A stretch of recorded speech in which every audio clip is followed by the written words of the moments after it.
Gusto ko magpagupit. Kasi uso kasi ngayon yung maikli yung buhok. 'Di ba dapat sunod ka sa trend. Nakakabwisit talagang mag-asawa ng KJ. Napaka-OA. Ayaw ko ng payagan lumabas, ayaw ko ng payagan magpagupit, mag-short ka pag nakapanty ka lang, nakadress ka. Ano ba? Huwag kayo mag-aasawa ng probinsyano ah. Oh, aga mo naligo, Mimi ah. Hindi ako naligo, nag-upbat lang ako. Bakit? Bakit? Aga. Magpagupit ako eh. Pasok! Oh, saan punta? Papagupit nga kami. Ala, Ha? kailan pa kami nanaantay? Magpapagupit Go! ka? Magpapagupit ka? Oo. Yes, ako trim. Kami Eh. dalawa ni ate, ako din trim. Kasi umaba na yun sa akin. Ikaw asawa? Magpapagupit ako, magpapa-short hair ako. Ah, short hair! Bakit? Oo, yan na yun. Oo.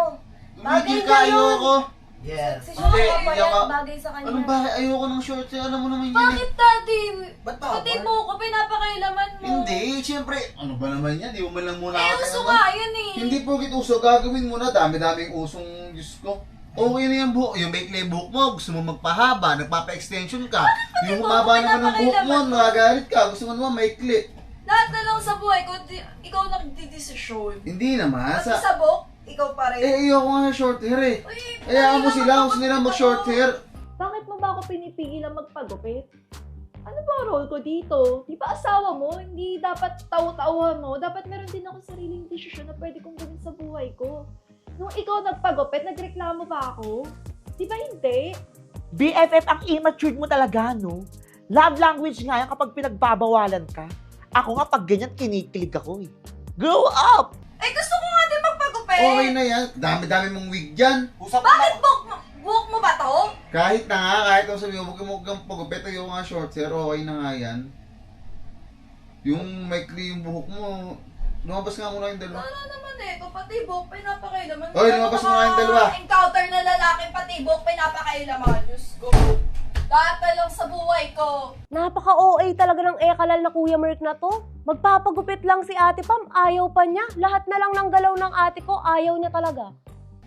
Baka pati pag-utot ko, pakailaman mo. Lahat na lang. Wala ka nang Ayoko nga ng, ano eh. Buong buhay ko, ikaw na nagdidesisyon. Ano ko?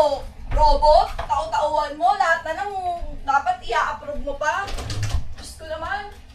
Ano ba namang buhay ko? Dahil ko ka tatay ko. Tatay ko nga hindi pinapakailaman ng buhok ko eh. Pupunta ka, ikaw lang maglalak ng ganyan. Eh, huwag mo akong igagaya sa mga ano mo. Kaya nga tayo mag-partner dapat sa lahat eh. Dati na lang buhok ko, pinapakailaman mo. Yan na lang. Okay lang yan. Gusto nga, yan ganito. Short hair ka lang. Ayoko nga ng short hair, okay na yan. Masyado bang OA yung part na pinagbabawalan ko yung partner ko magpagupit? Sa totoo lang kasi, ayoko kasi talaga nung parang short hair na ano. Hindi naman sa ayaw, syempre okay lang naman sa akin. Pero si Pam kasi, siya kasi yung uri ng taong ano, mabilis mag-decide. Kunwari, meron siya nakitang uso, gagayahin niya, tapos sa dulo, doon siya magsisisi. Naalala niyo dati yung bago kami ni Pam, ang buhok niya gray, tapos biglang nag-black. Alam mo kung bakit nag-black? Nag-release yung paubaya ng music video.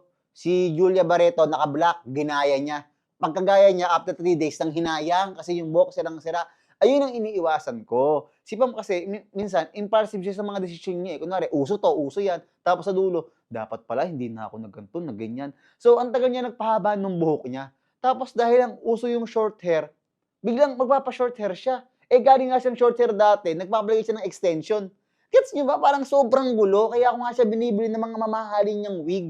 Para pag meron siyang gustong buhok, doon na lang niya gagawin. O, yung wig na maikli, nagsasawa siya. Parang, ang gulo talaga niya.